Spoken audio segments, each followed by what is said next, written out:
Praise lord. దేవుడి నామకే మహిమ కలుగును గాక. ప్రభువైన యేసుక్రీస్తు నామములో నా శుభాభివందనాలండి. ఎలా ఉన్నారు? బాగున్నారా? దేవుని మహాకృపను బట్టి మీరందరూ కూడా బాగుందరు గాక. దేవుడు అట్టి కృప మీకు అనుగ్రహించును గాక. ఆమేన్.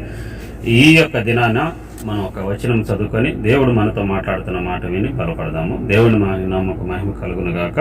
దేవుని పరిశుద్ధ గ్రంథంలో అపోస్తుల కార్యాలు 23వ అధ్యాయము 11వ వచనంలో మనం ఒక మాట చూద్దాం. దేవుడు మనతో మాట్లాడుతాడు. ఆ మాట విన్నాం. ఆ రాత్రి ప్రభువు అతని ఎదుట నిలిచి ఉండి, ధైర్యముగా నుండుము, యెరూషలేములో నన్ను గురించి ఎలాగునో సాక్ష్యం ఇచ్చితివో అలాగనే రోమీలో కూడా సాక్ష్యం ఇవ్వవలసి ఉన్నదని చెప్పాను. దేవుని ప్రియులారా, యేసుక్రీస్తు సర్వశక్తి కలిగిన ప్రభు అపోస్తులైన పౌలు ఎదుట దర్శనములో రాత్రి యందు ఒలిచి, నీవు ధైర్యముగా ఉండు. ఎందువలన ఈ మాట చెప్పినాడు, ఎందువలన ఇది అంటే మనం 13వ వచనంలో చూస్తే మనం ఒక మాట రాయబడినది.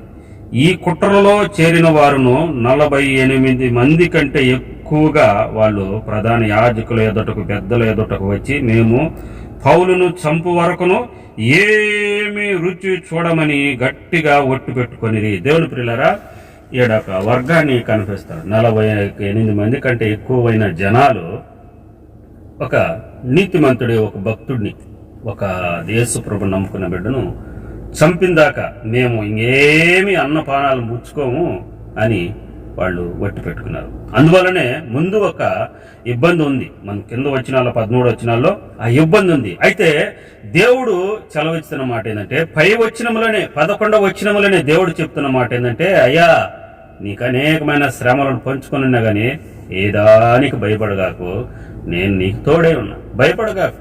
మామూలుగా ఈ శ్రమ మనకు ఊరైనా వచ్చినా కానీ, ఇప్పుడు 48 మంది ఏం చేస్తున్నారు అంటే, మేము అన్నపానాలు తినము, అతను చనిపోయిన దాకా చూడండి ఏమి దీచి పట్టుకున్నారు, ఒట్టు పెట్టుకున్నారంట. మేము ఇంతమందిని దీచి పట్టుకుని ఒట్టు పెట్టుకున్నారంట. దేనికి కారణం అంటే, ఒక మనిషిని చంపాలి.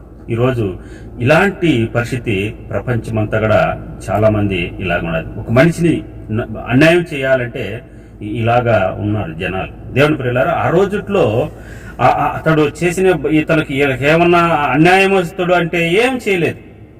ఇతనికి ఏదన్నా చేసినాడా అని మనం చూస్తే ఏం చేసిన వాడు కాదు. వాళ్ళు ఇతని దీక్షను బట్టి వాళ్ళు ఏం చేస్తున్నారట, 48 మంది కంటే ఎక్కువ మంది దీక్ష పట్టేసారు, ఉపవాసం పట్టేసారు. ఎందుకంటే అతను చనిపోవాలా, అతను చంపిందాక మేము నిద్రపోం. అయ్యా మేమయ్యా, అతను మిమ్మల్ని ఏమన్నా చేశాడా, మీ కుటుంబాలను ఏమన్నా అన్యాయం చేశాడా, మీ ఇంట్లో దొంగతనం చేశాడా, లేదన్నా ఏమన్నా చేసినాడంటే లేదు, అవన్నీ ఏం చేయలేదు. మరి ఎందుకు చంపాలంటే చంపకాదు. ఎందుకంటే నీతి న్యాయముగా ఉంటున్నాడు గనక చంపాలి. ఆయన నజరేయుడైన యేసుక్రీస్తును ప్రకటిస్తున్నాడు గనక చంపాలి. నీకెచ్చిన లాభం ఏమన్నది, నువ్వు నమ్మితే నమ్ము, నమ్ముకుంటే చాలించుకొని మరి మనం అడిగితే వాళ్ళు అనేది అవన్నీలే, మేము నమ్మకుండా పోని మరి చెప్పేవాడు మాత్రం చనిపోవాలి. దేవుని ప్రియులారా, దేవుడు చెలవిస్తున్న మాట ఏంటంటే, అపోస్తులైన పౌలుకు ఆనాడు అతనికి పై వచ్చినవులనే అతడు చెప్తున్న మాట. ఆ రాత్రి యందు దేవుడు అంటున్నాడు, ఆ రాత్రి ప్రభు అతని ఎదుటకు వచ్చి నిలబడి, ధైర్యముగా ఉండము, యెరూషలేములో నన్ను గురించి ఎలాగో సాక్ష్యం ఇచ్చితువో అలాగో రోమిలో కూడా సాక్ష్యం ఇవ్వవలసి ఉన్నదని చెప్పాను. దేవుని ప్రియులారా, ఆయన నువ్వు అక్కడ కూడా సాక్ష్యం ఇవ్వాల్సి ఉన్నది. వీళ్ళు ఉపవాసం ఉన్నారు ప్రభు అంటే, ఉపవాసమే కాదు, వాళ్ళు ప్రాణాలు పోయినా కానీ నీ మీదకి హాని చేయటకు ఎవడు రాడు. వాళ్ళు తినకుండా బక్క చిక్కులాలైపోయి పోవాల్సిందే కానీ, వాళ్ళు పెట్టుకున్న ఒట్లు నాశనమైపోవాల్సిందే కానీ, వాళ్ళ జీవితాలు పాడైపోవాల్సిందే కానీ. అయితే జీవము కలిగిన దేవుడు నమ్ముకున్న వారికి ఎన్నడూ కూడా అపాయము కలగదని దేవుడు ముందుగానే సెలవిస్తున్నాడు. నువ్వేం భయపడాల్సిన పని లేదు. మనం చూస్తే ఆశ్చర్యమైన కార్యాల్లో వాళ్ళు 40 మందికి తగలకుండా ఆయన కాపాడుకుంటూ వెళ్ళిపోతూ ఉంటాడు. దేవుని ప్రియులారా, ఒకవేళ శ్రమే పడాలని అనుకో, ఆయన అవకాశం ఇస్తాడు. అంటే నిలబడడా. ఎవరైనా ఈరోజు దేవుడు నమ్ముకున్నాక కొంచెం శ్రమలు అనుభవిస్తున్నారంటే కొంచెం దేవుడు ఇస్తాడు. ఈ శ్రమల్లో ఇతడు నిలబడతాడా, లేకుంటే నిలబడడా, ఈ శ్రమల్లో ఇతడు తట్టుకుంటాడా, తట్టుకోడని. ఏవో జీవితాలను మనం చూడండి, శ్రమలు ఇచ్చాడు, సాతానుకు పోటీ పడ్డాడు. నువ్వు అతన్ని దీవిస్తున్నావు, ఆశీర్వదిస్తున్నావు. నువ్వు అందువలన అతడు ఇంకా భక్తిపరుడైపోతున్నాడు. కాబట్టి నువ్వు ఒకసారి దీవించుకుంటే, ఆశీర్వదించుకుంటే అప్పుడు అతడు నీ మీద భక్తి ఉండడయ్యా, నీ దూషిస్తాడయ్యా. అంటే అతడు నేను ఆశీర్వదించిన దానికి లేదా నేనేదో చేస్తున్నానని కాదురా నాయనా, అతడు నా యందు విశ్వసించి ఉన్నాడు. నేను ఆశీర్వదించకపోయినా అతడు నన్ను నమ్ముకుంటాడు, నన్ను దూషించడని దేవుడు అతని మనసు వెరిగిన వాడు గనక ముందుగానే వాడికి సమాధానం చెప్పాడు. దేవుడి ప్రియులారా, అతడు మరణమే వచ్చినాగా, అపాయమైన స్థితిలో ఉన్నా గాని, మరణమే ముందు వచ్చిన రోగమే అలాంటిది వచ్చినా గాని, ఆ బిడ్డలందరూ పోయినా గాని, ప్రపంచమే తలకిందలైనా గాని దేవుడిచ్చాడు, దేవుడు తీసుకున్నాడు. దేవుణ్ణి ఎందు మనము మేలు ఇచ్చినప్పుడు ఆనందించినాము, ఈనాడు కీడు వచ్చినప్పుడు ఆనందిద్దాము. నెక్స్ట్ మనకు వచ్చేది మేలే కదా. దేవుని ప్రియులారా, ఒక మేలు వచ్చింది అనుభవించినాము, మధ్యలో కీడు వచ్చింది అనుభవించినాము, మళ్ళీ వచ్చేది మేలే కదండి అని అతడు భక్తుడు దేవుడికి చెప్పాడు. ఈరోజు మనమైన దేవుడు నమ్ముకున్నవాడు ఒక కీడే మనకు వచ్చింది అనుకో, నెక్స్ట్ వచ్చేది మేలే. ఒక కీడు వెనక మేలు వస్తుందని పరిశుద్ధమైన గ్రంథము రాయబడినది. శోధన వెనక ఆశీర్వాదమే వస్తుందంట. యేసేపు జీవితంలో మనం చూస్తే ఆశీర్వదించాలని 80 సంవత్సరాలు అతడు ఆశీర్వదించే పాత్రగా ఉండాలని దేవుడు నిర్ణయించాడు. కానీ ముందు పక్క కొన్ని శోధనలు పెట్టాడు.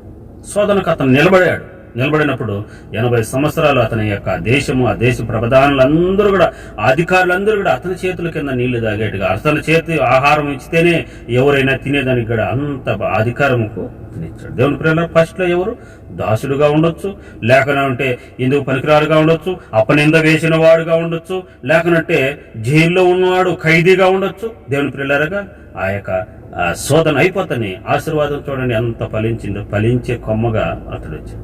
అతడి కాడికి ఏ ఆహారం లేకపోయినా కానీ, ఏ దేశవాడు వచ్చినా కానీ అతని కాడికి రావాల్సి వచ్చిన కారణము ఎప్పుడంటే 1 సంవత్సరమా అంటే కాదు, 80 ఏండ్లు అతని కాడికి వచ్చేదానికి ఆయన దేవుడు ఆశీర్వదించాడు. అతను ఉన్నంత వరకును ఆ దేవుని కర్మంగా అలాగే చేశాడు. దేవుని పిల్లారా, యేసు ప్రభును ఈరోజు చాలా మంది కూడా ఇదే వాక్యం చెలవిస్తుందంటే ఏదో లేకుండా చేయాలి, ఏదో చేయాలండి. అంటే దానికి ఇతను పౌలు కూడా సాక్ష్యం ఇస్తాడు. అయ్యా, నేను దేవుణ్ణి ఎదట నీతిగా, న్యాయముగా, ప్రధానంగా ఎలాగ నడుచుకుంటున్నానో, ఎలాగనే ధర్మశాస్త్రంగా నేను నడుచుకుంటున్నానో మీరందరూ తిరగాలని అతడు చెప్తాడు. మంచి మనస్సాక్షి కలిగి నేను నడుచుకుంటున్నాను. ఆయన ఇతడు చెప్తున్న మాట ఏంటంటే, నేను ఎవరికి ద్రోహం చేయలేదు.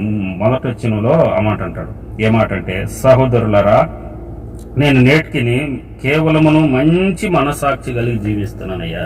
అంటే నేను మంచిగా బ్రతుకుతున్నాను. మరి మంచిగా బ్రతుకుతున్న వాడిని వీళ్ళు 48 మంది ఎందుకు చంపాలనుకుంటున్నారంటే, మంచిగా బ్రతకూడదయ్యా. నువ్వు తీసి నలుగురు నేర్చుకుంటారు. మంచిగా ఉంటే ఎలా? అందరూ కూడా ఈ లోకానుసారంలో ఉండాలి, తాగాలి, తందనాలాడి, కొట్టుకోవాలి, తిరగాలి, ఎన్ని జరగాలి కదా. మరి మంచిగా ఉంటే మంచి నేర్పిస్తున్నావు. మరి ఇతను ఎందుకు చంపుతున్నావు? 40 మంది ఎందుకు దీక్ష పెట్టినారు అంటే, మంచి మనస్సాక్షిగా ఉన్నాడంట, మంచిగా బతుకుతున్నాడంట, నేను మంచిగా ఉన్నాను కనుక అని. దానికంటే ఈ ఇతరులకు నచ్చడం. దేవుని ప్రియులారా, మంచిగా ఉండడం అంటే ఇతరులకు నచ్చదు. చెడుగా ఉండండి, దుర్మార్గుడు వాడిని చూసి భయపడిపోతూ ఉంటారు జనాలు. మంచిగా ఉన్నవాడిని ఈ చిన్నపిల్లోడైనా కానీ వచ్చి అతనికి ఏదైనా మాట్లాడతాడు. ఎందుకంటే భయం ఉండదు, మంచిగాడు కదా. దేవుని ప్రియులారా, దేవుడు చేసే కార్యాలు గొప్ప కార్యాలు. దేవుడు అతన్ని ఆశీర్వదించి ఆయన ఎన్ని ఉపద్రాలు వచ్చినా జీవము కలిగిన దేవుడు ముందుగానే ఎవరైనా దేవుడిని నమ్ముకునే బిడ్డలకు ముందుగానే చెప్తాడు, ముందుగానే దానిని తప్పిస్తాడు, ముందుగానే దర్శనం చూపిస్తాడు, ముందుగానే ఆ యొక్క గండాల నుంచి తొలగించుకుంటూ పోతాడు. ధైర్యంగా ఉండు, నీకు ఏ పంచి ఉండదు. ఒకవేళ భయపడతావేమో, ఏం భయపడాల్సిన అవసరం లేదు. నేను యెహోవా మరణమును తప్పించేవాడు ఎవరంటే యెహోవా అంట. సామెతల గ్రంథంలో మనం చదువుకున్న మాట వచనంలో, మరణాన్ని తప్పించేవాడు ఎవరంటే నేనే, నా వశంలో ఉన్నది మరణము అని ఆయన చెప్తున్నాడు. అందుకని నీకు ఉపద్రవం ఏదైనా వచ్చినా కానీ ఆయన అంటాడు, ఏ దానికి నువ్వు భయపడక, ధైర్యముగా ఉండు,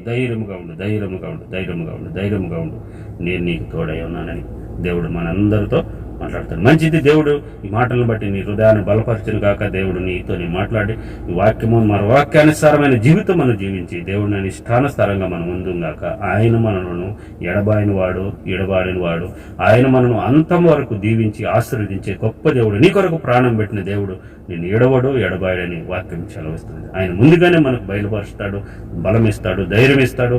నీకు ప్రతిదీ కూడా ఆశీర్వాదంగా ఆయన చేస్తాడు. అటు కృప నీకు అనుగ్రహించునుగాక. ఆమేన్. God bless you.